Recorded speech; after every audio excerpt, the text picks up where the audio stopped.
야담 능소화를 찾아주셔서 감사합니다. 구독, 좋아요, 알림 설정 꼭 눌러주세요. 옛날 어느 마을에 박춘복이라는 젊은 총각이 살았습니다. 그는 가난한 농사꾼의 아들이었지요. 헌데 남들이 보기에 좀들 떨어져 보인다며 바보 춘복이라 불렀습니다. 헌데 체격만큼은 황소도 때려잡을 만큼 컸지요. 그러던 어느 날 춘복이가 나무하고 내려오다가 개울가에서 목욕하는 옹심이를 보았습니다. 옹심이는 같은 마을에 사는 유일한 처녀였지요. 야, 옹심아 목욕하는 거니? 춘복이 말에 옹심이가 목욕하다 말고 깜짝 놀랐습니다. 아니 얘, 너는 기척도 없이 갑자기 나타나면 어떡혀? 방금 혔잖여. 아니 볼 것 다 보고 기척하면 그게 어디 기척이냐? 아니 내가 못을 봤다고 그려. 볼 것도 없더만. 뭐시라고? 너 나한테 한번 죽어볼래? 아이고야 무섭구만. 그럼 나 먼저 내려갈 테니 하던 거 마저 해라. 춘복이는 발이라도 씻고 가려 했는데 옹심이가 잔뜩 화나 있으니 그냥 내려가려고 했지요. 야, 그냥 가면 어떡해? 그럼 그냥 가지 내가 뭐려? 너는 그렇게 눈치도 없냐? 아니 그럼 내가 못을 해야 하는데. 그걸 내 입으로 어떻게 말을 하니? 너는 사내도 아니야. 춘복이는 옹심이가 무엇을 원하는지 도무지 알 수가 없었습니다. 아 얼른 씻고 내려오기나 혀. 곧 해 떨어질 것이구만. 춘복이는 그 말만 남기고 나무찜을 맨 채 서둘러 산을 내려가 버렸습니다. 으이그 저 바보 멍충이. 산을 내려온 춘복이는 나무를 헛간에 들이고 소 외양간으로 아버지를 찾아갔습니다. 아버지 나무 해왔구만요. 그래 수고했다. 헌데 오늘은 어찌 좀 늦었구나. 그게 옹심이가 개울에서 목욕하는 바람에 시간이 좀 더 걸렸구만요. 아니 옹심이 목욕하는데 내가 거기서 뭔 짓을 한 것이야? 아니 걔가 자꾸만 못 가게 해서 늦어졌구만요. 근데 걔는 뭐 때문에 너를 붙드는 것이야? 지도 그것을 모르겠구만요. 말은 하지 않고 자꾸만 지를 못 내려가게 했구만요. 걔도 참으로 이상한 애구나. 어째 바쁜 사람 붙잡고 못 가게 한단 말이냐? 그 일이 있고 며칠 후 춘복이가 밭으로 일하러 가다가 옹심이를 다시 만났습니다. 밭일 나가는 거니? 그랴, 너는 앞으로 내게 말도 붙이지 마. 아니 왜 그려? 내가 무엇을 잘못한 게 있어? 시끄러 그 입 꼭 다물고 있어라. 어디 가서 내 알몸 봤다는 소리 했다가는 그날로 너는 초상 치를 줄 알아. 아니 뭐 땜시 그리 화가 난 것이야? 나는 벌써 아버지한테 말해버렸는데. 그 말이 채 끝나기도 전에 옹심이 손에 들려있던 콩대로 춘복이의 뺨을 갈겼습니다. 그리고 그녀는 잡아먹을 것 같은 눈으로 춘복이를 뚫어져라 보았지요. 아니 왜 그려? 내가 무엇을 잘못한겨? 너는 어째 사내가 입이 그리도 싸냐? 아예 동네방네 떠들고 다니지 그랬냐? 마을 사람들 입에서 그 소리 나왔다간 넌 그날로 끝이야. 춘복이는 옹심이가 왜 이렇게 화를 내는지 정말 몰랐습니다. 아 알았어. 이제 말 안 하면 되잖여. 콩대로 냅다 뺨을 두들겨 맞은 춘복이는 영문을 모른 채 밭으로 가 일했습니다. 자가 요새 뭔 일이 있나? 왜 자꾸 나만 보면 못 잡아먹어서 한다리야. 접대 보름날 밤 물레방앗간으로 오라 해서 깜박 잠든 바람에 못 갔더니 그때부터 야가 이상하구만. 마을 처녀 총각 춘복과 옹심이는 이제 갓성인이 된 동갑내기였습니다. 그들은 어려서부터 친한 친구처럼 자랐지요. 그러다 보니 춘복이는 옹심이가 여자로 보이지 않았습니다. 헌데 옹심이는 달랐지요. 체격 좋고 힘 좋은 춘복이는 더 이상 어렸을 때의 친구가 아니었습니다. 그는 건장한 사내로 보였지요. 저놈이 저거 아직도 나를 어렸을 때 친구로만 보는 것이야. 내 알몸을 봤으면 지놈하고 달라도 많이 다르다는 것을 알 것인데 어찌 반응이 없을꼬. 옹심이 좋다고 자꾸만 찍적거리는 다른 사내들이 있어도 옹심이 눈에는 춘복이만 보였습니다. 유일한 동갑내기에 어려서부터 같이 자라 정도 많이 들었기 때문이었지요. 그런데 며칠 후 옹심이가 춘복이 집으로 찾아왔습니다. 춘복이 있냐? 방에서 낮잠 자다 말고 옹심이 소리에 춘복이는 잠에서 깼습니다. 뭔 일이요? 춘복이는 방문을 열고 나오면서 하품을 크게 했지요. 아버지는? 장에 가셨어. 그럼 잠시만 앉아봐. 옹심이는 마루에 걸터 앉으며 심각한 표정으로 춘복을 보았습니다. 나 내일 한양가? 한양에는 뭔 일로 가는겨? 아버지 아는 사람이 대감댁집에서 종살이를 하는데 그 집에서 여종을 구한다고 했나벼. 그래서 대감집에 여종으로 일하러 가. 아, 그려. 그럼 잘 댕겨와. 너는 내가 한양에 가는데 괜찮냐? 뭐 네 아버지께서 다 생각해서 너를 그리 보내는 것 아니고서 그런디 내가 안 괜찮을 일이 뭐가 있겠어. 옹심이는 눈에 잔뜩 힘을 주고 춘복이를 째려보았습니다. 아니 왜 또 그런 눈으로 보는겨? 야, 내가 한양에 가면 언제 올지도 몰라. 그리고 그곳에서 시집가 눌러 앉을 수도 있단 말이여. 그럼 잘 됐네. 이런 시골보다야 한양이 좋지. 한양에 가면 좋은 사람 만나서 행복하게 잘 살아라. 춘복이 말에 옹심이 결국 폭발하고 말았습니다. 그려, 나는 한양에 가서 잘 먹고 잘 살 것이야. 그러니 너는 여기서 평생 농사나 짓고 잘 살아라. 옹심이는 벌떡 일어나 휑하니 나가버렸습니다. 그러자 춘복이는 다시 방으로 들어가 낮잠을 마저 잤지요. 옹심이가 떠나고 몇 달 후 춘복이는 나무하고 내려오면서 개울가에 가서 발을 씻었습니다. 그런데 발을 씻다 말고 문득 옹심이 생각이 났지요. 그녀가 알몸으로 목욕하던 생각이 났습니다. 옹심이가 없으니 허전하긴 하구만. 날 잡아먹을 듯 덤비긴 했지만 그래도 옹심이는 정이 많이 들었던 것 같아. 그 후로도 춘복이는 수시로 옹심이 생각이 났습니다. 그는 옹심이 때문에 잠을 이루지 못할 때도 있었지요. 그럴 때면 밤하늘의 별을 보며 그녀에 대한 그리움을 달랬습니다. 잘 있냐? 한양은 살마녀. 그렇게 날이 가면 갈수록 춘복이는 옹심이가 그리웠습니다. 때론 그리움 때문에 가슴이 저리기도 했지요. 그러다 어느 날 갑자기 그는 옹심이 집을 찾아갔습니다. 어머님 옹심이 소식은 좀 있나요? 춘복이 왔구나. 한양에 간으로는 아직 소식이 없단다. 그럼 옹심이 일하러 간 집은 어느 댁집인가요? 왜 한번 찾아가 보려고. 내 갸가 잘 있는지 궁금해서요. 글쎄다 나도 잘 모르는데 허시 대감댁이라고만 들었다. 그때 밖에서 일하고 옹심이 아버지가 돌아왔습니다. 아버님, 옹심이 일하러 간 집이 누구네 집이에요? 그건 왜 묻느냐? 어떻게 지내고 있는지 궁금해서요. 이제 너도 다 컸으니 옹심이한테 관심 끄거라. 옹심이는 한양에서 신랑감을 소개받아 시집가기로 되어 있다. 옹심이가 신랑감을 소개받는 것은 지하고 아무 상관이 없구만요. 다만 지는 옹심이가 잘 있는지 그것이 궁금하구만요. 허참 이놈아, 그게 그거 아니냐? 내 놈이 옹심이를 마음에 품었으니 잘 있는지가 궁금한 게 아니겠어. 아무튼 지는 그것까지는 모르겠고 옹심이가 잘 있는지 지 눈으로 꼭 확인해봐야 쓰겠구만요. 다음 날 춘복이는 괴나리 보찜을 메고 아버지에게 큰 절을 올렸습니다. 아니 갑자기 왜 절을 하고 난리야? 아버지, 지는 한양에 좀 다녀와야 쓰겠구만요. 아니 갑자기 한양에는 왜 간다는 것이냐? 옹심이가 잘 있는지 지 눈으로 꼭 봐야 쓰겠어요. 야 이놈아, 한양이 어디 옆마을이라도 되는지 아느냐? 그 먼 길을 어째 그런 이유로 나선단 말이야. 지는 결심이 섰으니 말리지 말아요, 아버지. 한번 마음먹으면 하늘이 무너져도 하고야 많은 춘복이 고집을 잘하는 아버지는 더 이상 말리진 않았습니다. 그래 내 고집을 어찌 꺾을 수가 있겠니? 이왕 다녀오기로 했으니 몸성이 잘 다녀오너라. 아버지는 방바닥 밑에 숨겨놓은 돈 2냥을 꺼내 아들에게 주었습니다. 내가 가진 전부 다 아껴 써야 하느니라. 네, 아버지. 춘복이는 괴나리 보찜을 메고 집을 나섰습니다. 걸어서 꼬박 열흘 거리였지만 그는 주저없이 길을 떠났지요. 그렇게 한양으로 떠난 지 7일째 되는 어느 날이었습니다. 그는 인적 없는 산속길을 걷고 있었지요.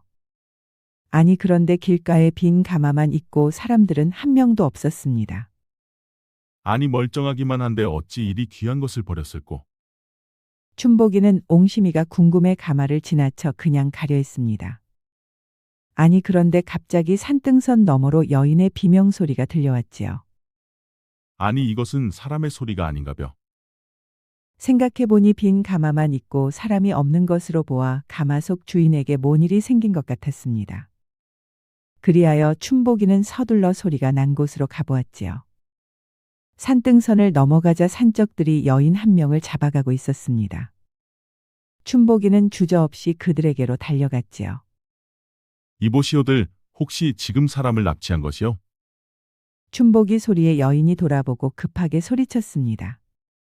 나 좀 살려주시오. 이자들이 나를 납치했소.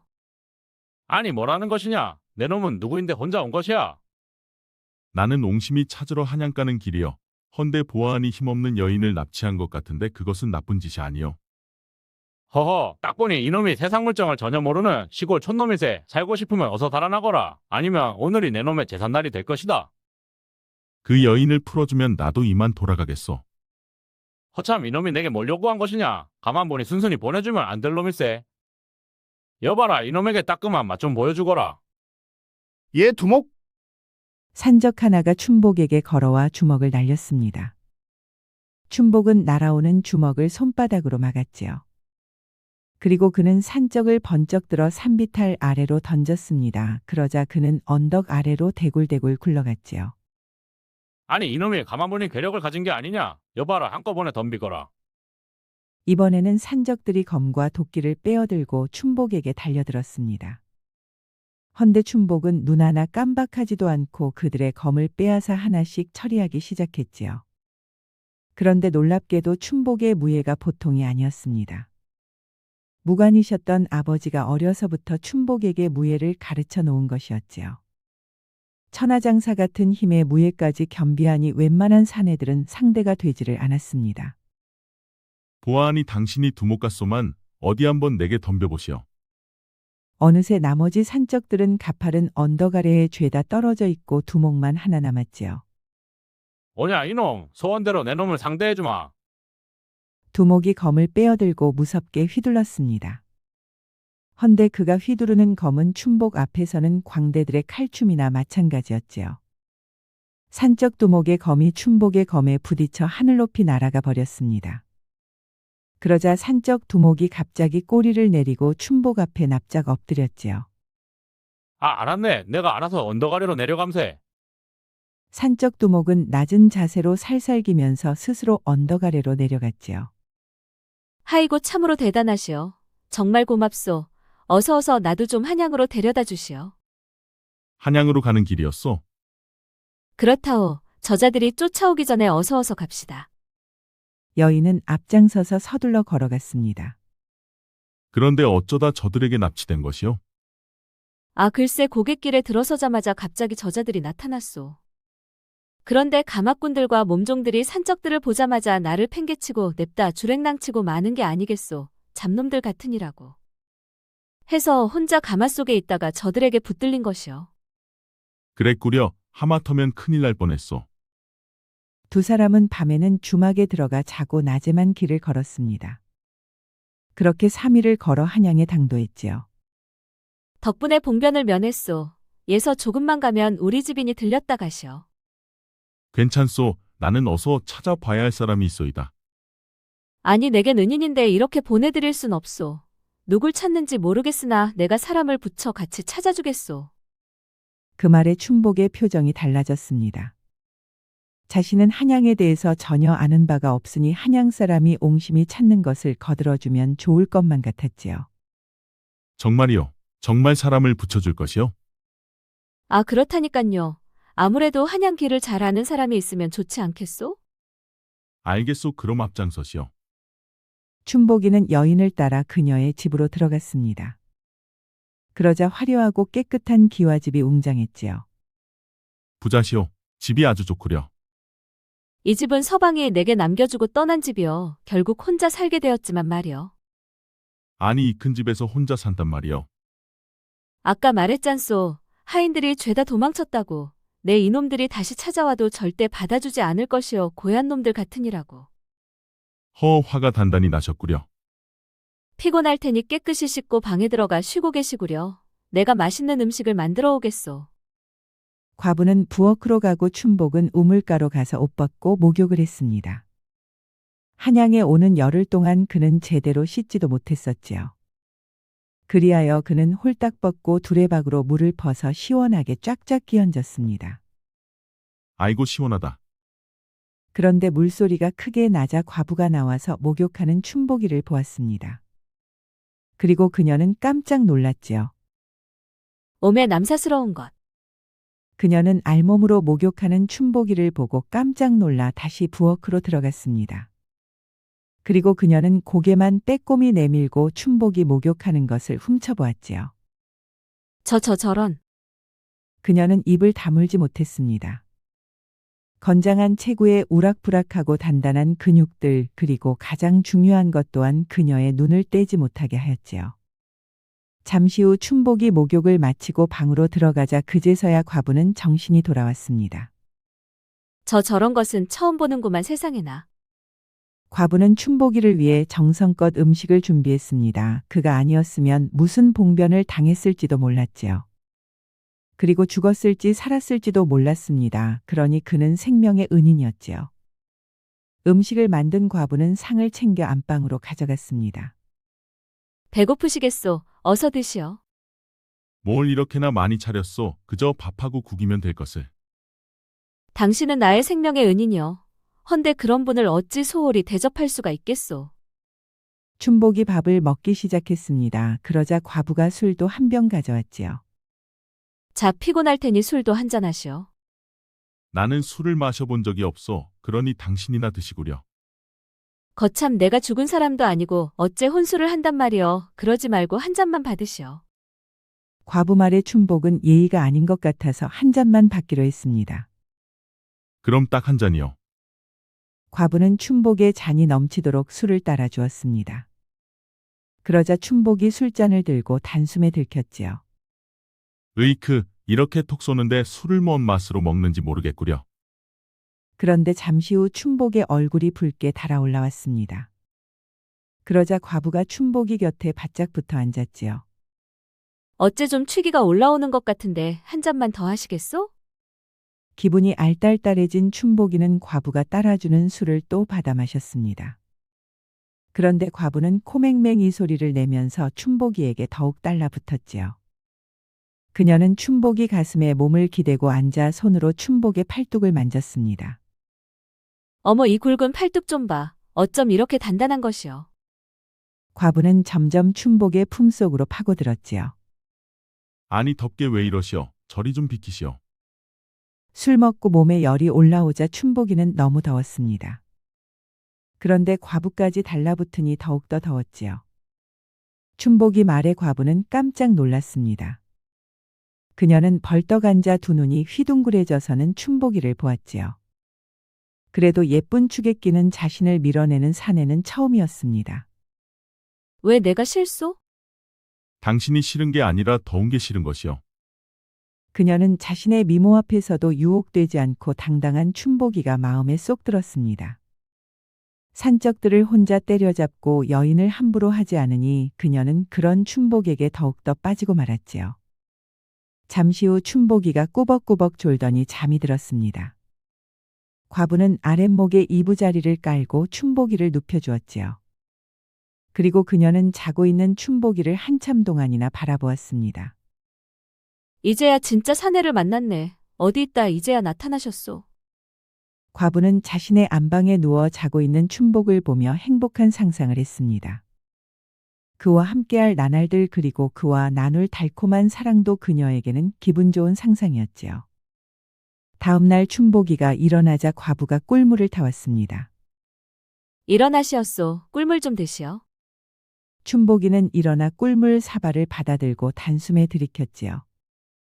고맙소. 헌데 내가 안방에서 잔 것이요.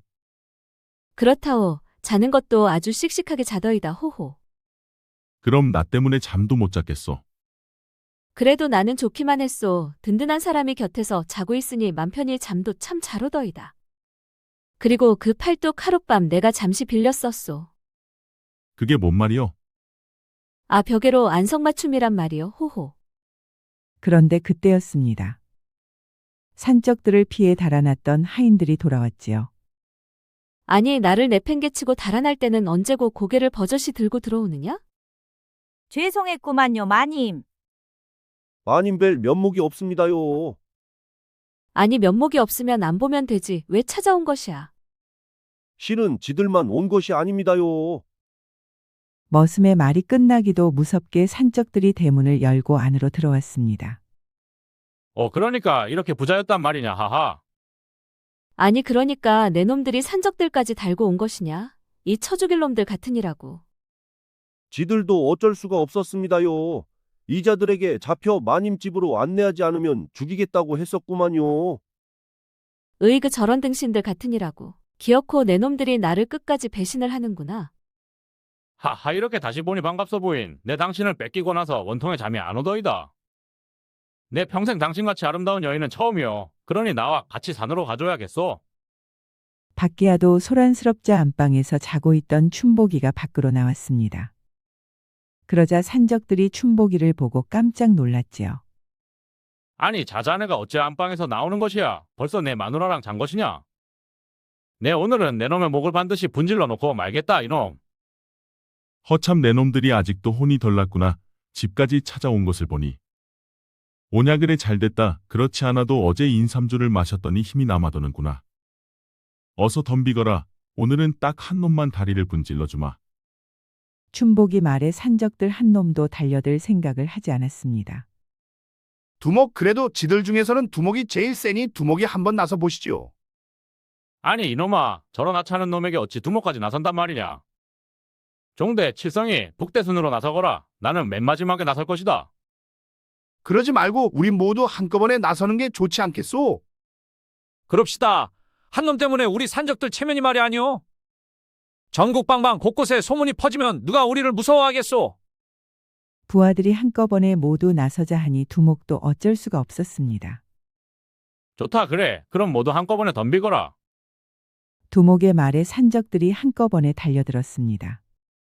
춘복은 침착하게 요리조리 피하면서 하나씩 때려 눕혔지요. 그렇게 얼마나 시간이 지났을까 산적들 모두 땅바닥에 나뒹굴고 있었습니다. 그런데 그때 포졸들이 수십 명이나 달려왔지요.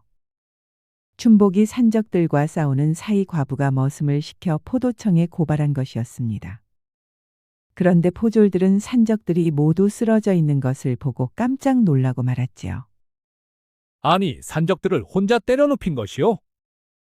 그렇소. 거참 얼마나 무예가 좋으면 악랄하기로 소문난 산적들을 혼자 때려 눕혔단 말이오. 산적들을 잡은 공로로 포상할 일도 있고 내 기니 할 말도 있으니 포도청으로 따라오시오. 나는 찾아야 할 사람이 있어 바쁜 사람이요. 누굴 찾는지는 모르지만 우리가 나서서 도와주겠소. 옹심이 찾는 것을 포도청에서 도와주겠다고 하자 춘복이는 흔쾌히 그러겠다고 대답했습니다. 여봐라, 이 산적들을 모두 포박해 포도청으로 압송하라. 예, 대장. 춘복이도 포도대장을 따라 포도청으로 향했습니다. 포도청에 도착하자 포도대장이 말했지요. 요새 산적과 도적대들이 아주 극성이라네. 헌데 저들이 신출귀몰한 데다 무예까지 갖춰 우리 군관들이 애를 먹고 있다네. 해서 몇 가지 시험만 통과하면 바로 특채로 처리해 자네에게 종사관 자리를 주겠네. 우린 자네같이 뛰어난 실력을 가진 무관이 반드시 필요하네. 그럼 몽심이는 언제 찾아줄 것이요? 일단 시험에 통과하면 포조를 모두 풀어 그녀를 찾아줄 것이야. 조소 무슨 시험이요? 산적들을 직접 때려 눕혔다고는 하나 내가 자네 실력을 직접 눈으로 보지 못했네. 해서 우리 부장들 여러 명과 한번 붙어보시게. 조소 얼른 불러나 주시오.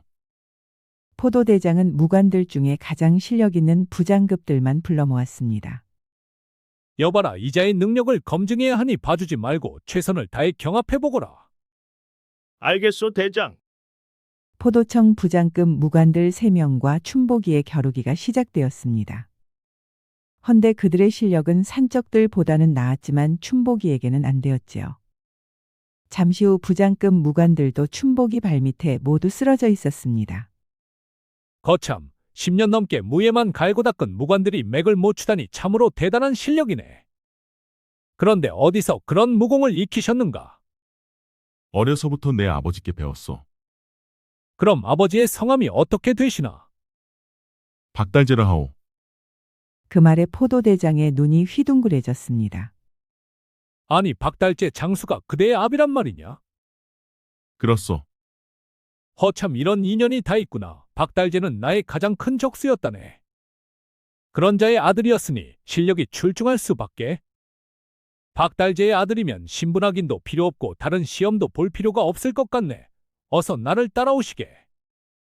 포도대장은 춘복이를 자신의 집무실로 데려갔습니다. 산적들을 추포한 자네의 공로를 오늘 중으로 상부에 보고할 것이네. 그럼 곧바로 승인이 나올 것이니 찾고자 하는 사람이 누구인지 자세히 말해보시게. 춘복이는 옹심이에 대해서 자세히 말해 주었습니다. 허대감이라 하면 한양에 몇 사람 되지 않으니 금방 찾을 수 있을 것 같네. 그러니 오늘은 이만 돌아가 쉬고 내일 아침 이 옷을 입고 포도청으로 출근하시게. 알겠소. 우리 옹심이만 찾을 수 있다면 뭐든 시키는 대로 다 하겠소. 포도대장은 젊어서 자신과 경쟁 상대였던 박달재 무관의 아들 춘복이가 너무너무 마음에 들었습니다. 해서 그는 춘복이에 대한 인상을 무척이나 좋게 보았지요. 허참, 저놈은 지 아비를 능가하는 놈일세. 장차 이 나라 치안에 아주 큰일을 할 수 있겠어. 포도대장은 밖으로 나가는 춘복이의 뒷모습을 보면서 무척 흡족한 표정을 지었지요. 춘복이가 포도청을 나오자 밖에서 과부가 그를 기다리고 있었습니다. 그래 포도대장은 왜 춘복이를 보자고 한 것이오? 내일부터 포도청 종사관으로 출근하라 합디다. 아니 그럼 특채가 된 것이오? 역시 내 눈이 틀리지 않았어. 어쩜 이렇게 멋진 사내가 다 있다니 당신은 완전 내 것이오. 호호. 과부는 입꼬리가 귀 밑에 달라붙어 춘복이 곁에 바짝 달라붙었습니다. 그리고 그날 저녁 과부는 춘복이에게 맛있는 음식을 잔뜩 만들어 주었지요. 그런데 하인들은 어째 안 보이요? 아 그놈의 자식들은 더 이상 묻지도 마소. 나를 내팽개치고 도망친 것도 모자라 산적들까지 집안으로 끌어들이다니 배은망덕한 놈들을 내가 어찌 볼 수가 있겠소. 그래서 내쫓은 것이요? 아 그야 당연한 거다니요. 그놈들 얼굴만 봐도 내가 다 속이 뒤집히는데. 그래도 그들은 그러고 싶어서 그런 게 아니잖소. 그러니 한 번쯤은 용서해 주는 게 좋을 것 같소. 자신이 좋아하는 춘복이가 그렇게 말하니 과부는 한 발 뒤로 물러나 말했습니다. 당신이 그렇게 말하면 내 한번 생각해 보겠소. 그런데 그날 저녁 하인들이 과부를 찾아와 용서를 빌었지요. 하이고 마님지들이 죽을 죄를 지었구만요. 앞으로는 절대 마님만 두고 도망치지 않겠습니다요. 그러니 한 번만 용서해 주시면 안 되겠습니까요? 그렇구만요. 앞으로는 지들이 목숨 걸고 마님을 지키겠습니다요. 그러니 한 번만 용서해 주십시오. 말은 그리 해놓고 또 그런 상황이 되면 주랭랑 칠놈들이 아니냐 내 놈들은. 하이고 마님, 앞으로는 절대 그러지 않겠다고 맹세하겠습니다요. 일단 한 번은 용서하겠다. 허나 두 번 다시 또 그런 일이 생기면 그땐 절대 용서하지 않을 것이야. 하이고 감사합니다요, 마님. 감사합니다요, 마님. 그리하여 마님만 두고 주랭랑쳤던 하인들은 다시 과부의 집에서 일할 수 있게 되었지요. 다음 날 아침 일찍 춘복이는 포도대장이 건네준 관복을 입고 포도청으로 나갈 준비를 했습니다. 그러자 과부가 활짝 웃으며 춘복을 배웅해 주었지요. 하이고 참으로 늠름하고 멋있소. 박종사관 날이 호호. 이 옷이 내게 잘 맞소. 아 잘 맞다마다요. 여인들께나 따르겠소. 쓸데없는 소리. 그럼 이만 다녀오겠소. 이렇게 배웅하니 꼭 내 서방님 같소. 호호. 포도청 종사관이 된 춘복은 과부를 뒤로하고 포도청으로 향했습니다. 어서 오시게 박종사관. 관복이 아주 잘 어울리는구만. 고맙소. 덕분에 관복도 다 입어보. 헌데 말이네 어젯밤 또 도적대들이 관촌리 마을을 습격했다는 정보네. 그러니 자네가 군관들 30명을 이끌고 가서 도적대들을 소탕해 주시게. 알겠소. 헌데 우리 옹심이는 언제 찾아줄 것이요? 자네가 출발하면 내 인원을 풀어 찾으라 지시하겠네. 그러니 마음 놓고 다녀오시게. 알겠소. 박종사관은 말 타고 군관들 30명과 함께 도적대들이 출몰했다는 관촌리로 향했습니다. 그리고 정확히 나흘 후 그는 도적대 20명을 잡아 돌아왔지요. 역시 자네는 나를 실망시키지 않는군, 하하. 포도대장은 마당에 포박되어 무릎 꿇린 도적대를 보며 무척 흡족해하였습니다. 오늘 저녁은 우리 집에 와서 하시게. 내 자네에게 긴히 할 말도 있네. 알겠소, 대장. 그날 저녁 박종사관은 포도대장 집으로 향했습니다. 그러자 방 안에는 진수성찬이 차려져 있었지요. 어서 오시게, 어서 이리 앉으시게나. 초대해줘서 고맙소. 두 사람은 이런저런 이야기를 나누었습니다.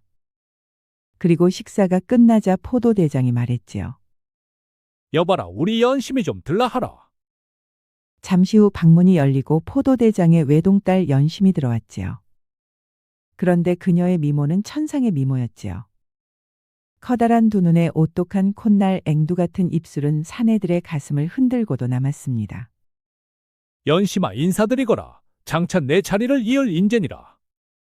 인사드립니다. 연심이라 하옵니다. 박춘복이라 하오.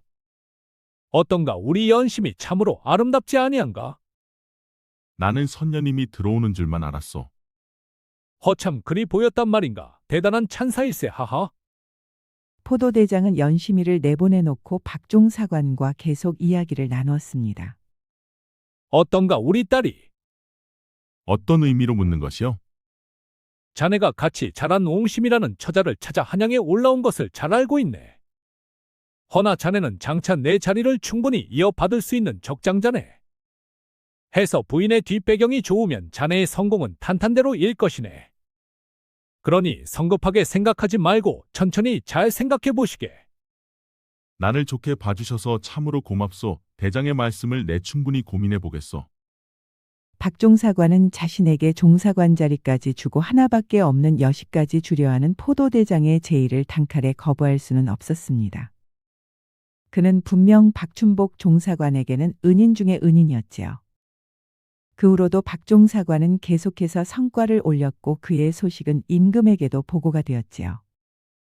박종사관의 이야기를 들은 임금은 공로를 치하해 한양에 커다란 기와집을 포상해 주었습니다. 이제 박종사관은 어느덧 포도청 내에서도 입지가 탄탄해졌고 커다란 기와집까지 있는 상류층에 속했지요. 그러던 어느 날 박종사관은 포교를 불러 물어보았습니다. 대장께서 내게 옹심이라는 처자를 찾아보라 지시한 것으로 알고 있다. 혹시 그녀를 찾았느냐? 그것이. 포교는 말을 잇지 못하고 어물쩡거렸습니다. 무엇을 숨기는 것이냐? 어서 바른 대로 말하거라. 시실은 찾았소. 헌데 대장께서 아직은 알리지 말라 당부하셨소. 알았다. 내게 들었다는 말은 입 밖에 내지 않으마. 허니 그녀가 있는 곳을 말해주거라.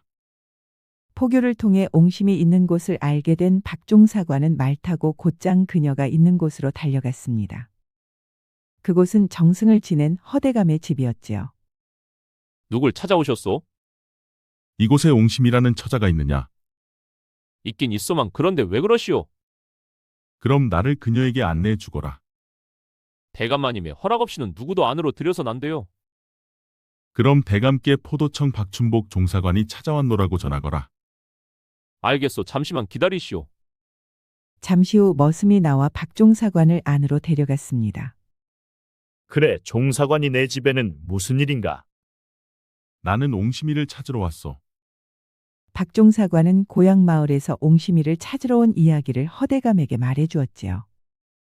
허참, 이 시대의 순정남이 아니냐. 사랑하는 여인을 찾아 한양까지 왔고 또 포도대장의 여식을 마다하고 어릴 적 친구를 찾다니. 이런 진국은 처음일세. 이럴 게 아니라 내 방으로 잠시 들어오게. 허대감은 박종사관을 데리고 자신의 사랑채로 데려갔습니다. 그러니까 자네가 산적들과 도적대들을 죄다 소탕한 공로로 주상께서 포상한 그 젊은 친구로구만. 그렇습니다, 대감. 나도 그 말을 듣고 도대체 자네가 어떻게 생겼는지 무척 궁금했었는데 이렇게 보게 되다니 내가 다이 영광이로구만. 하하. 내게 여식이 있다면 사위 삼고 싶은 자일세. 하하.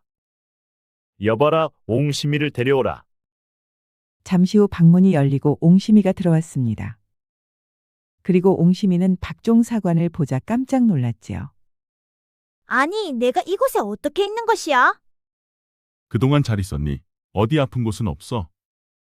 박종 사관은 벌떡 일어나 옹심이를 번쩍 들어 안았습니다. 야, 부끄럽게 왜 그래? 여기 대감마님도 계신데. 허허, 괜찮다.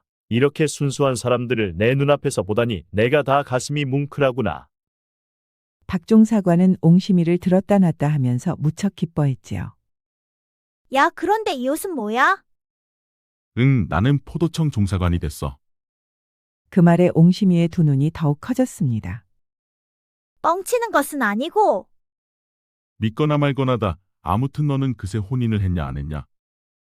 그것은 왜 묻는데?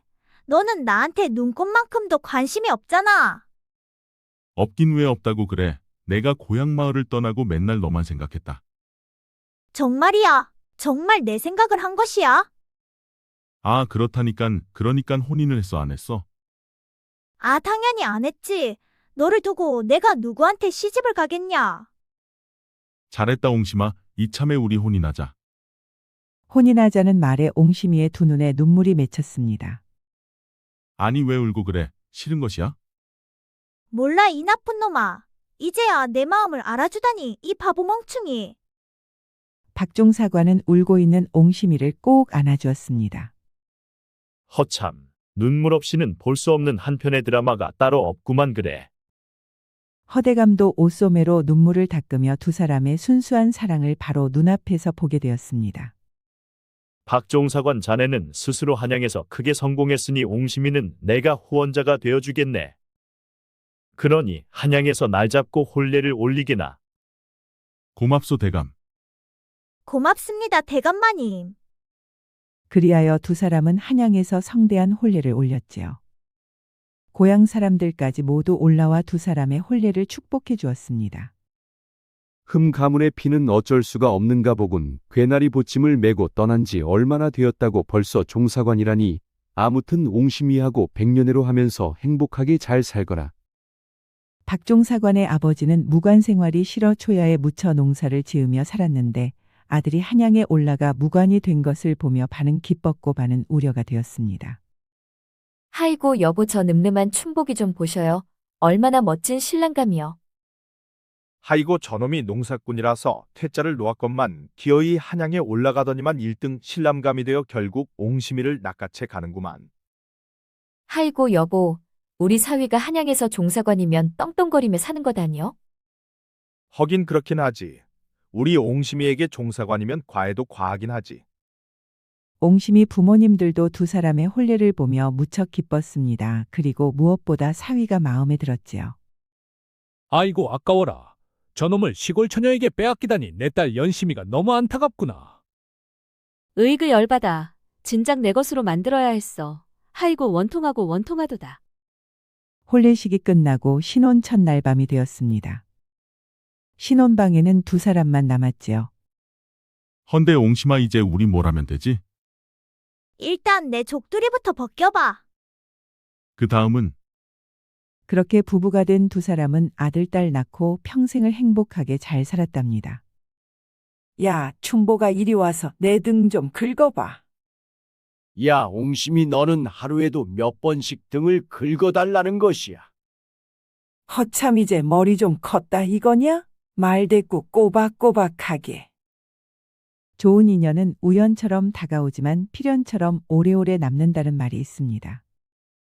춘복과 옹심은 그저 어릴 적 친구로 서로를 필연이라 생각하지 않았었지요. 하지만 성인이 되면서 옹심은 춘복을 필연이라 생각하기 시작했습니다.